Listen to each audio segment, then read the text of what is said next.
Hi everybody, I'm Dustin. I'm Onna, and we are not qualified to investigate the paranormal, and we might be less qualified than... the generals of the Union Army. I don't even have any response to that. Oh, good. All right, hey everybody, welcome back. You might notice that our sound is a little different than what we've been recording it recently. That is because we are on the road this week. Very happy to actually be taking a vacation, and part of our vacation is us actually continuing to record. However, on the road. So the whirring that you are hearing is our air conditioning unit, which is so loud where we're at. So apologies for that. We're not going to sweat for y'all. No. Sorry. No. We are in a southern state, and it is hot. Hotter than our normal southern state that we're in. And it makes me say y'all. But welcome back. For those of you tuning in for the first time, welcome in. We will do the best we can to mitigate the background noise. But if you are tuning in, we have a really great episode. I'm really excited about this, even though I've had so little prep time. But I'm really excited to talk about it. Quick housekeeping. If anybody has any story that they want to hear, it is stories@paranormaloutsiders.com. Please send us an email. We'd love to hear from you. We will answer it to the best of our ability. Anna, are you ready to just jump in? I'm in vacation mode. Tell me a story. The first part of the story is called The Witch. Ooh. In the small town of Willowbrook, the forest shrouded a small cabin nestled in the woods on the outskirts of the settlement. Mary, who was believed to be a witch due to her solitary lifestyle and knack for herbal remedies, dwelled within the humble shack. Whispers of her being a practitioner of Wicca and fears of curses kept the locals at arm's length, yet their need for her tinctures drew them in, often with apprehension. I never know if I'm saying that word right. Apprehension? Tinctures. Apprehension? I think I'm saying that right. Maybe I'm not saying that right either. I didn't want to pick on you. Yeah, no, tinctures. Tinctures? Tinctures. Tinctures. Here, tinctures. Tincture. There you go. They wanted her tinctures. Rumors grew darker, however, when young girls from the village started to vanish without a trace. The villagers searched everywhere, even braving the forest to approach Mary's cabin, suspicions heavy in their hearts. Their unease was only heightened when they noted Mary's visage changing from an elderly, haggard woman to a more youthful, feminine creature. Yet they had no solid evidence. Nothing but fear and the chilling change in Mary's appearance. Then came the evening when Sarah, the miller's daughter, heard an eerie noise, captivating and strange. Her mother, who was up in bed nursing a dreadful toothache with one of Mary's herbal tinctures, cried out in fear. The miller was summoned, only to find their daughter walking towards the forest, seemingly entranced by an unforeseen force. A coven of witches. Desperate, they rallied the townsfolk. The town farmer was the first to notice a distant light at the edge of the forest. As they approached, they found Mary standing in a clearing, bathed in an unnatural light. In her hand, she held a wand, pointed towards the miller's home, and Sarah, their precious daughter, was heading straight for that ominous glow. The farmer, with a surge of terror-fueled determination, quickly loaded his gun with silver bullets. Aiming at Mary, he fired a shot and found its mark on her head. Her scream pierced the quiet night, and the villagers subdued her thrashing form, tying her to a stake. The hastily constructed bonfire crackled, the villagers' faces grim and set in determination. The story is just got me. I'm good. Mary's eyes blazed with fury as the flames licked at her. Curse you all! She spat, her voice ringing out. Speak my name for a year, and I'll return. My spirit will come for you. I am so offended. Because she's Irish? No, because she sounds terribly scary and witchy. First of all, if you were being burned at the stake, I wouldn't sound good. No. The first thing to actually burn when you're burning alive is your lungs, because most people inhale the heat. Yeah. Don't ask me how I know that. Anyway. Dark. Dark. Dumb and Dark Man. Yes. Welcome to my paranormal podcast of darkness. So the witch was cursing them. Was that what was happening? Curse you all, she spat. Mm-hmm. Speak my name before a mirror, and I'll return. My spirit will come for you. Before a mirror? A mirror. Mirror. Like, who's a mirror? Oh, you thought I was like, this is like in Arabia. Yeah, like this is some... Speak your name before a mirror. You thought that's what I was doing? Who's Okay. a mirror? A mirror. Okay. A mirror. Tincture. Mirror. Tincture's a hard word. It is, because there's not like a thing at the end or in the middle that separates the multiple syllables. Yeah. It's tincture. It's not tincture like you would think it would be. I- The dreadful scene ended, and the villagers returned home, a grim silence shrouding them. Their fears were confirmed when they discovered rows of unmarked graves upon a thorough search of Mary's cabin. She had been draining the life from their innocent children, using their blood to renew their youth. And that's the end of The Witch. I had no idea that this is the origin story of Bloody Mary. Oh, it may or may not be. Okay, you found multiple. Oh, yes. Okay. And you did Multiple give me stories. You did give me the clue that we're going to do Bloody I did. Mary, but I I didn't said look up Bloody Mary this year. anything because there's This- yeah. nothing that, as a psychologist, I'm like, oh yeah, I know. Like, I just didn't. Right. I was like, let me just let this wash over me. Yeah. And I'm fascinated because we're going down the witch route. Oh, I have thoughts. Yeah. And I know we're talking about witches, and we're going to continue to talk about witches, and just women in general who have power. But That sounded worse than you meant. Yeah. oh yeah, sorry, no, no. Oh my god. Yes, I am a misogynist. No, we're going to continue to talk about stories very similar to this. And for those of you who are listening, you know what's going on here. Onna does too. We're talking about Bloody Mary. But there are several origin stories here. Actually, there's more than several. I just picked the three most interesting.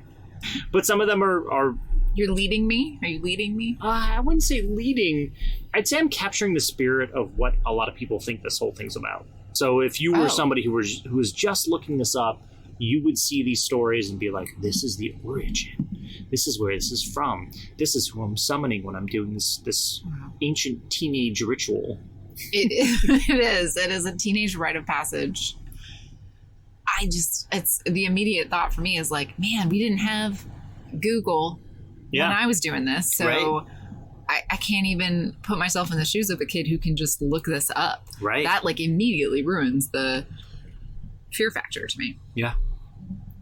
So we have two other stories here. Mm-hmm. Both very interesting. Tell me two more stories. The second story is called The Queen, the eldest daughter of King Henry VIII. Mary's early life was fraught with turmoil. Her mother, Catherine of Aragon, is it Aragon? Aragorn? Aragon. Not Aragorn. Not Aragorn. That's Lord of the Rings. That's Lord of the Rings.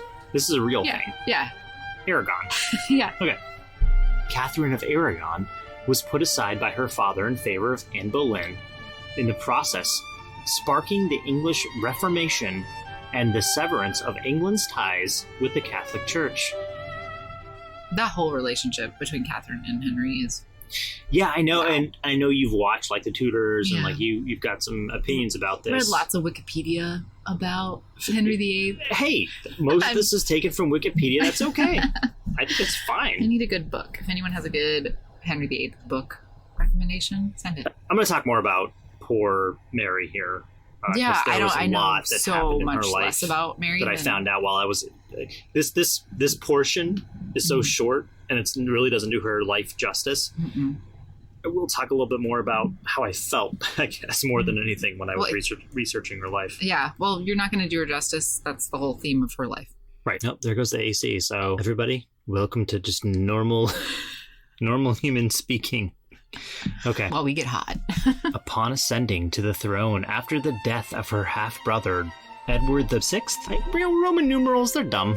Stop putting Roman numerals in things. Mary was determined to reverse the Reformation and restore Catholicism in England. My people have been led astray, she told her advisors. We must bring them back into the fold of the true church. Man, I'm really bad at doing an English accent tonight.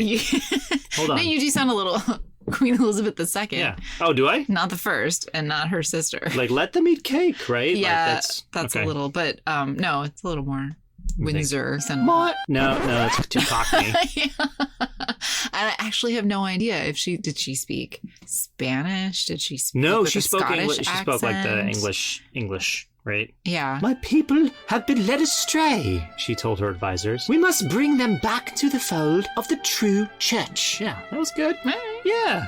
That was very like Queen Elizabeth, like a current Queen Elizabeth. Yeah. Mary's reign became known for the harsh measures she used to reimpose Catholicism. This era was marked by the Marian persecutions, Okay. where Protestants were condemned as heretics. Yeah. I will not tolerate heresy, she declared. I will root it out, no matter the cost. Yeah. That's very Margaret Thatcher. Okay, yeah. I don't know. I have no idea. Okay. Over the course of her reign, it's estimated that nearly 300 Protestants were burned at the stake for heresy. Among them were prominent figures such as Thomas Cranmer, never heard of him, the Archbishop of Canterbury. Canterbury. Thomas Cranmer was the Archbishop of Canterbury. He sure was. Yeah. Didn't he would advise people? Okay. Never mind. I don't know. What does the Archbishop of Canterbury do? Well, I think Canterbury is one of the oldest churches in England. Okay, well, he was the Protestant churches. Archbishop of it. Yeah, it's a big deal. It tells you things about him Mhm. in whatever year this was. These acts of brutal religious repression deeply ingrained the moniker Bloody Mary in the popular psyche. As the burnings increased, so did the fear and resentment amongst her people. Why does the Queen punish us so? They would ask each other, huddled in the darkness, the glowing of burning stakes flickering in the distance. Her reign, however, was short. Mary died in 1558. That's what year it was. Having failed to secure the Catholic succession. Her half-sister, Elizabeth I, ascended the throne and swiftly returned the country to Protestantism. Protestantism. You don't know. That's right. Consigning the era of Bloody Mary to the annals of history. And that's the end of the second part of the story. Yeah. I did a lot of research on Mary I's life during my research for this story, and it was very hard for her. She had what a lot of historians and medical historians have kind of determined to be endometriosis, which means she had problems conceiving a child. She had other issues as well. If you have endometriosis or have had it in the past, you know what I'm talking about. Obviously, I'm a dude, so I don't have a uterus, so I can't have these kinds of issues. But I do, not firsthand, secondhand, I have seen this affect people who are close to me in my life, and it's not an easy thing to deal with. But also, she was disowned by her father. There was lots of other things that were going on in her life where she was just, really trying to kind of be the princess that she was brought up to be, but also someone who was trying to be married off at the age of 11 and 12, and then was kind of shunned by her father, who was just kind of a dick. Henry VIII was just kind of a dick. He really was. She was immediately shunned for not having a penis. Right. Yeah. No. Yeah. Oh, I'm sorry. Like, yeah. Like there was no part one. She was didn't not have a penis. Wanted. Part two. She was not wanted. Yeah. She was not wanted. But I will say that from what I've seen, Henry VIII did start to change the laws a little bit surrounding her because he did love her. He did? Yeah, there were a lot of reports of him, like historians have kind of said, like he did start to kind of gear things towards a woman taking over after he died. After she was born, he was kind of like, I love this little girl. Like, we're gonna. What if I don't have? What if this a is boy? it? Yeah. But that's so early on in his journey. He was really young. Right. Then that's interesting. Again, still a dick. Oh my gosh. For sure. Yeah. Yeah. So because I thought he sent her away. He really did early. Yeah. Oh, he sent her away. Not early, I don't know how but much the norm was that for. He got in a big fight with the Catholic Church. It took him like 10 years to get divorced from her mother. Like, it was a really long time. So anyway, he had to start a new church to do that. That's not this isn't a history podcast, but this is part of this. We are not qualified to investigate history. Part of the title of this, of course, is Bloody Mary. And that's where this name kind of comes from, part of it. Now, the first story we told you was what is kind of believed to be the folklore of Bloody Mary. However, this is where the name comes from, and there are several different origins from where this being, the supernatural being, can come from. And I really want to kind of prompt everybody for that before we get into the actual ritual or act of Bloody Mary, because it's not complicated, and most of you probably know what it is. Maybe not. Do you have any stories of that? I don't even know what you would call it. Is it an urban legend? It is yeah, and there have been papers written about it. Okay. Like actual published in scientific journal papers about the folklore lore of it. And these are actually the 3 stories that are mostly talked about in those papers. I will tell you that after I tell you the third part of the history or the origins. Thank you. So I've just added part 4. You're welcome, everyone. So the third part is called The Serial Killer. In the dark era of the antebellum South, in a secluded cabin nestled in the outskirts of a small town, lived a wealthy woman named Mary Worth. Inherited wealth from her father, a prosperous plantation owner, had granted her comfort and power. But as the cotton industry suffered, Mary found herself drawn to a darker trade, hunting down those brave souls who dared to flee the chains of slavery. When the cotton fails to yield gold, she mumbled to herself, her icy blue eyes reflecting the harsh reality, the hunted becomes the bounty. She sounds terrible. The Underground Railroad was a beacon of hope for countless enslaved individuals seeking liberty, yet the journey was fraught with perils.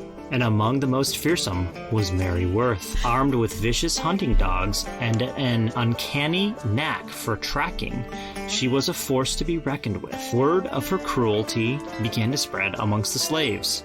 Whispers carried in hushed voices. Mary doesn't just capture the runaway, she kills them, a hushed whisper echoed in the quarters. She takes pleasure in our pain. One brave soul, a former slave named Samuel, dared to uncover the truth. Leading a group of determined abolitionists, he ventured into the lair of the beast. The horrors they discovered within Mary's cabin were beyond their wildest nightmares. Human remains, shackles, and personal items of the disappeared. God help us, Samuel gasped, his heart pounding in his chest as he held up a small locket, recognizing it as belonging to a fellow escapee. The group barely managed to flee before Mary returned, but not before gathering evidence of her atrocities. They carried this grim truth back to their town, the weight of their discovery heavy in their hearts. In the face of irrefutable evidence, Mary was tried and condemned. As the sentence was passed, a collective shudder ran through the courtroom. Mary Worth, the judge's voice boomed, for the inhumane crimes against those seeking freedom, you are hereby sentenced to hang until death. And so, Mary's reign of terror ended, her death serving as a chilling symbol of the unimaginable horrors endured during the era of slavery. Her story lived on, a grim reminder of a time when human lives were hunted and treated with brutal disdain. So if you notice, the first story and the last story have many themes in common. An old woman living in a shack, shunned kind of from society, out in the middle of nowhere. Doing terrible things. Yeah, that's right. Both kind of either killing people or accused of killing. The first one was girls. Mm-hmm. The last one was slaves trying to flee the Underground Railroad. This is all folklore of mistrust, I guess. Folklore. Would be the best. So Mary Worth's story isn't substantiated. They're both of their names were. Now I was going to ask because she sounds. That was what year Mary Worth allegedly? What era? That would have been. Was it the 18th century or were we early the 19th? Underground Railroad? So that should be so before the Civil War, right? Yeah, that should be the early 19th century, early 1800s. And what I knew of the first woman serial killer in America is late 1800s, like out west. Right. So that was my first thought. Was like, wow, that's not the first American serial killer woman story that I heard. This is from an article from allthatinteresting.com, which I'm sure is a very reputable news source. But either way, I think I have seen kind of threads of this story throughout my research, so I'm going to go with what they're saying here. I'm just going to read it to you verbatim. Okay. That's okay. Elizabeth Bathory was very real. A Hungarian noblewoman, she was charged with killing at least 80 girls and young women between 1590 and 1610. Rumors spread that she subjected them to sickening torture, sewing their lips shut, beating them with clubs, and burning them with hot irons. Allegedly, she even bathed in their blood in order to maintain a youthful appearance. So another thematic. That's another piece. theme, right? It's a woman living on the outskirts, a witch, whatever. Yeah. Whatever you want to call them. Yeah. What I think really sucks about the first story is that it's like this woman who didn't really want to live in this society, but she still needed to live by this settlement, right? Mhm. In order to survive, because she couldn't survive on her own. Yeah. This is, you're piecing together so much of what happened to women who were accused of witchcraft. Right. Yeah. She supplied the men and the women of the town with different herbs that helped cure hangovers or helped cure a lot of things within the town. And when women started disappearing, they of course turned to her because she was the most unholy, quote unquote, of them. Even though it was probably John Smith who was raping and killing women and then burying their bodies, probably near the witch's hut, quote unquote witch's hut. Yep. And that's what was going on. But anyway. So that's, again, the last story, the first story have a lot in common. The middle story, not so much. Mm-hmm. And yet, this phenomena is called Bloody Mary. Mm-hmm. The last story, was that another Bloody Mary? Yes, origin. What was her name? Mary Worth, the same name. No. The one you just told. The Hungarian Hungarian was Bathory. Elizabeth Bathory.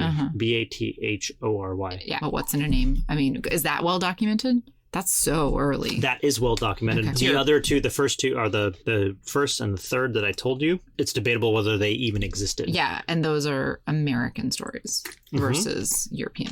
Mm-hmm. That's right.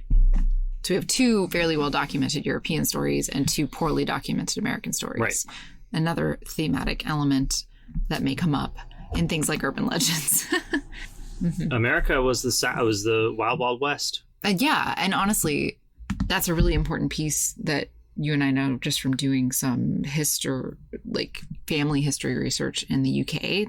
The records are amazing compared to they really are record keeping in the United States. Yeah. And that is understandably a different mentality around lineage and around immigration that we had. Okay. Mm-hmm. Totally sad. So are you ready to hear a story? Yeah. Bloody Mary. Okay.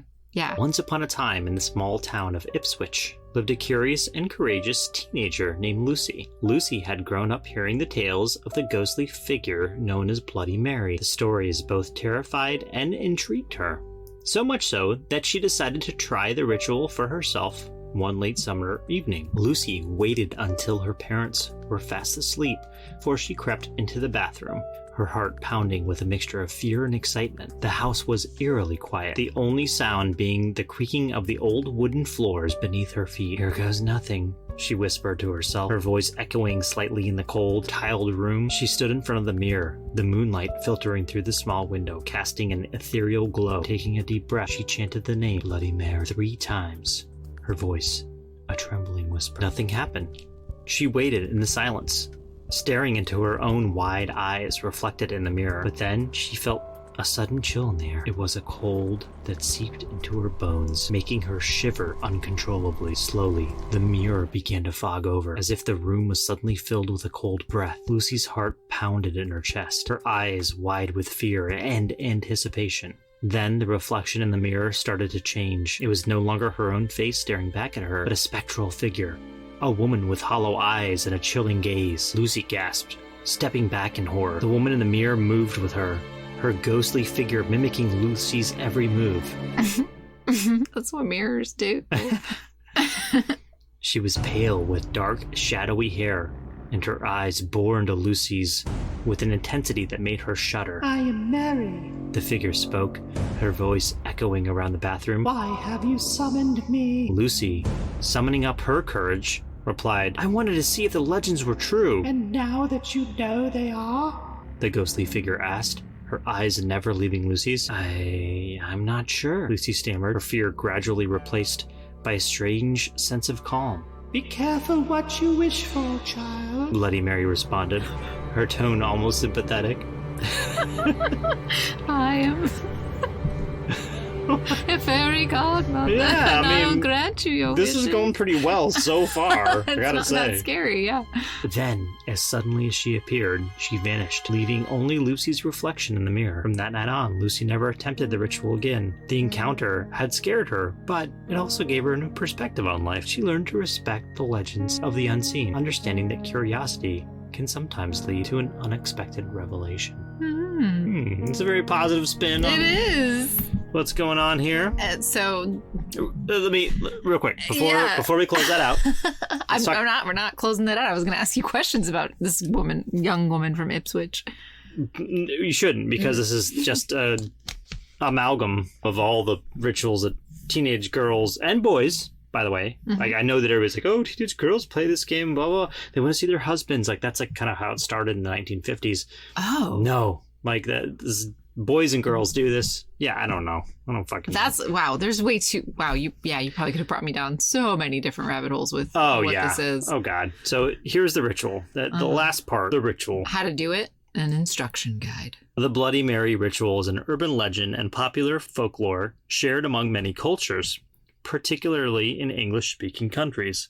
While variations exist, the basic ritual usually involves the following steps. Stand in front of a mirror, typically in a dimly lit or completely dark room. Often this is a bathroom, as they commonly have mirrors and can be easily darkened. Speak the name Bloody Mary multiple times, typically 3. There is an exact number that can vary depending on the versions of the tale. The phrase is often repeated as a chant or invocation. According to the legend, Bloody Mary's ghost is then supposed to appear in the mirror. Depending on the variations of the story, she might be benevolent or malevolent, beautiful or monstrous.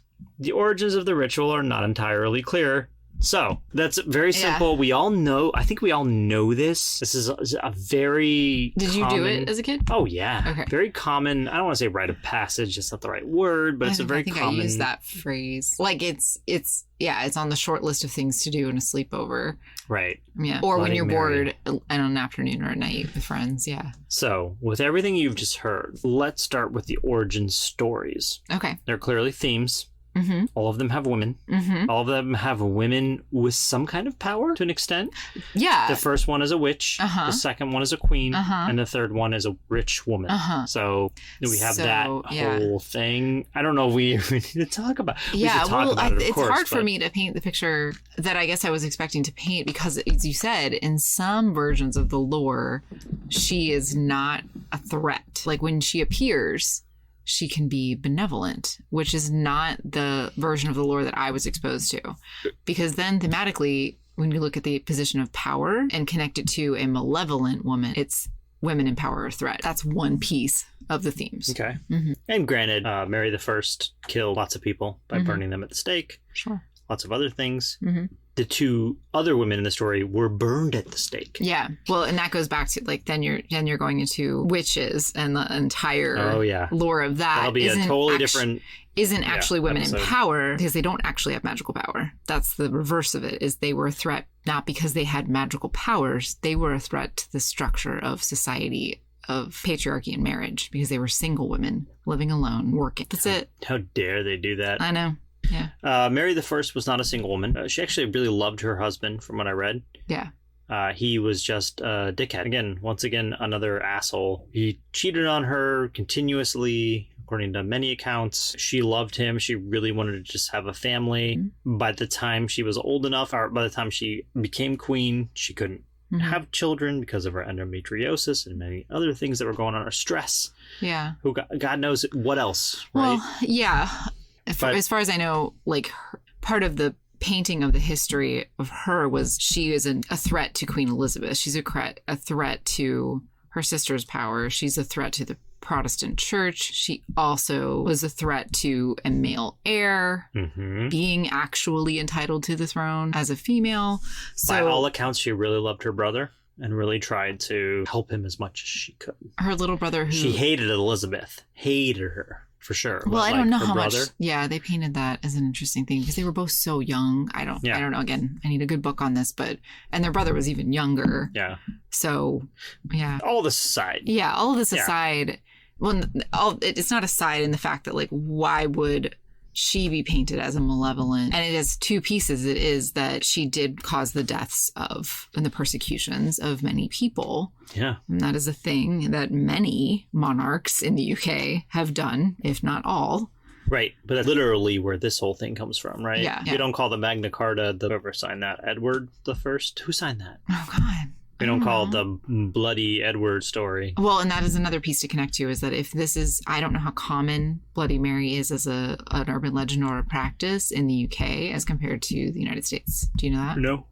of like, what we're really talking are about sociocultural historical explanations for an attitude about why this would be scary to do. Right. Why? But the paranormal question is like, have people ever actually had experiences like this young woman in Ipswich? So I think one of the experiences I read about was really interesting. It was a girl who did it, said she didn't believe in it, all of a sudden saw something in the mirror, tried to run out of the bathroom, tripped and fell, and broke her hip. Ooh. In the area where the bullet was said to have hit Mary in the story where the farmer shot her with the silver bullet. Wow. Yeah. Wow, that is an elaborate set of just things stuff. that happen. Coincidences that happen. So, and this is really tough about this case because we've all done it. Some of us have had the experiences. Some of us haven't. I never did. Never had any experience with it. Now, I'm sorry. I never had anything happen when I did the experiences. Yeah. There are lots of things that can happen psychologically where... Did you get scared?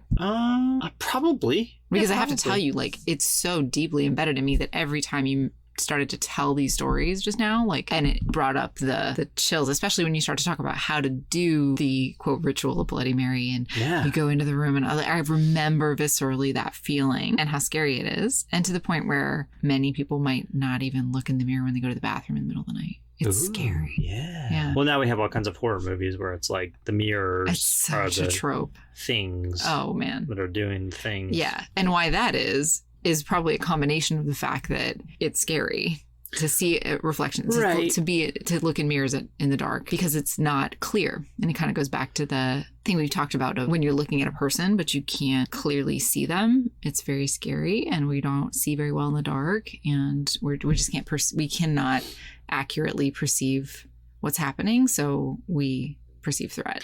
There are cultures also that believe that mirrors can allow spirits to move between them. Yeah. Specifically demons sometimes, right? Yes. So there's this Christian belief that a demon can see itself in a mirror and you can see the demon in the mirror. There's also a Chinese tradition where they use mirrors to ward off demons because the demons can see their own reflection and it scares them. And they go in the other direction. Yeah. So there's lots of really cool like kind of folklore. There's stories around it. That's one piece of why you see it in films. There's so many different stories around mirrors. Then, as I said, it's just scary even if you don't know any or lore or legend as a human. It's just phenomenologically, like perceptually scary to see mirrors in the dark, and from childhood. And then third, in film, it is very cool and fun to use mirrors. Yeah. It's just a challenge that filmmakers like. Okay. Because you have to make it so you can't see the camera. So one of the phenomena I read about in this whole thing as well is if you stare at yourself long enough, you start to see like a disfigurement of yourself. Yeah. Anything on that? Yeah. So, I mean, this is like a basic connection to like what we call body dysmorphia, where there's a preoccupation with self-image, and that people have spent so much time sort of looking at themselves, and not in a narcissistic way, but particularly in a critical way. Oh. And so they're looking, and then they're going to start to, but even if they're not perceiving themselves with that critical lens, when you look at yourself long enough, it's gonna start to seem distorted, because mirrors also are not reality. They're flipped images. They can have all sorts of flaws in their design. They can be warped. They can be grainy. They can have all, and also our visual processing isn't reality.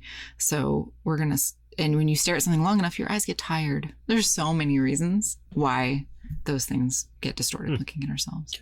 Yeah. So why do kids do this? They want to be scared. Yeah. No, it's like watching a horror movie. Why do we watch horror movies, right? We're into it. We don't have to believe it. We want to have the adrenaline rush, whatever it is. Yeah. You don't have to even think you're going to see something.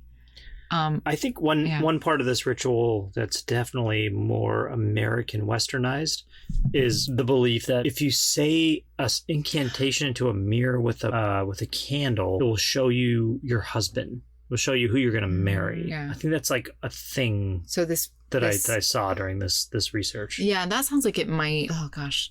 I wonder if that's more connected to spiritual practices of like it being a spell of another kind, not the spell of summoning Bloody Mary, but the spell of summoning your future like some psychic things or some other kinds of belief systems. Maybe, I have no idea. That sounds like it could be a whole other episode. Yeah, for sure. Mm-hmm. It like, oh man, it's so visceral. It just sticks with people for so long. And how do these things keep going even when none of us know the origin stories or even look into what they are? And we don't even know what Bloody Mary is, like the girl from Ipswich. I think it's one of those things where, there's one person at the camp out or sleepover or whatever that knows this story because of an older sibling who's done it with them or because of somebody. And so it's perpetuated throughout that. Right? So you have these people in your life who, at the time of your life, are really important, right? Someone there, an older sibling or someone. Yeah, there's always someone there who's telling you the story. Yeah. Right? And you believe them because they're older than you or they're more experienced than you or whatever it is. And so that's how these stories are kind of perpetuated, right? And how they're spread throughout history is always word of mouth. There's no written down. Although now there probably is like, let's look it up online and see how we're supposed to do it properly, right? There's some kind of ritual that you are supposed to do. But the rituals haven't changed just because the medium has changed. In me telling you what that ritual was, that was me doing research online. So this is still the standard ritual where you say Bloody Mary in the mirror 3 times. You can be holding a candle. You don't necessarily have to be. Did you have to say it multiple times? Yeah, you've got to say it. Yeah. Oh, 3 times. Yeah. That's a pretty standard thing. 3 times. 3 times. Sometimes you spin around, sometimes you don't. Yeah, we did the spinning around. Yeah. And I was like, well, that's clearly you're getting dizzy. Designed to get you in an extra altered state, and you're, more likely to see something distorted, and your own image in the mirror distorted is going to look weirder, even weirder because you're dizzy. Yeah. It's yeah. There's lots of things to go on here when it comes to Western culture or just culture in general. Because this isn't just a Western thing. Yeah. We can point to the Lady in White, which we haven't really talked about yet, although we have hinted towards, which is a very common theme. I do appreciate what you're pointing out of like what kids do to each other. Like is rites of passage, older kids to younger kids, and all the things we used to do. Like there's an egg on your head, and the yolk's running down, like crack an egg on your head. All the chills, chills, or the feather. You're as light as a feather, stiff as a board. Light as a feather. Yeah, even if you don't have a Ouija board, all these little things we do because, and I don't think it's just we want to be scared. I do think we have questions at a young age, and no one answering them. Sometimes. Questions about physics, questions about that we don't know that they're questions about physics, but the idea of magic, the idea of the afterlife, ideas, and we make up stories. Or we want to hear, we're very susceptible to stories. What is it about putting ourselves in danger? Yeah. So from the that's like we all know that like if you say her name, she will appear to you. Like, that's the thing right now. Yeah. In the story I told, she was a very friendly ghost. Yeah, like that was it. Yeah. But in a lot of these other stories, it's like no, she will show you how you die, or she will she'll kill you, or she'll trip you and you'll break your hip, like whatever it is. Right? So, There's something along those lines. So what is that part of it? The danger, the fear, what drives us? What drives us? So this is to me really getting at the adolescent brain, the developing brain that starts to become more and more motivated for experience. This is what gets us to go from childhood where we're very much attached to our parents and we need their safety and security to then become more independent by this rush of the dopamine pathways in our brain saying go out and experience things.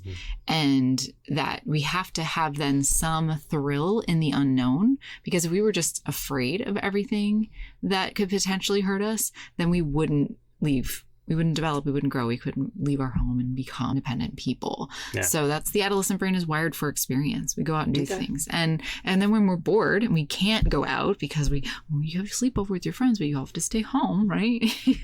Our parents want to keep protecting us even into our adolescence, then we're going to find other ways to seek thrills and experience new experiences. We should just all be allowed to go down to the bodega and do cocaine. No. Oh, okay. You're not going to get me on tape advocating for cocaine use in my adolescence. No, don't wire your brain for dopamine addiction. Yeah, so I think that's pretty clear why we do these things. Yeah, I mean, think about it developmentally, but the content of those things is a little more like why are we so apt to do something that has no clear like historical social ritual? Is like we don't even know why we're doing it or who Bloody Mary is. We just do it. You'll probably notice themes of spells or we might see as like the occult rituals, when the layperson who actually has no practice in these things as actual religion or their day-to-day spiritual life, they're very brief.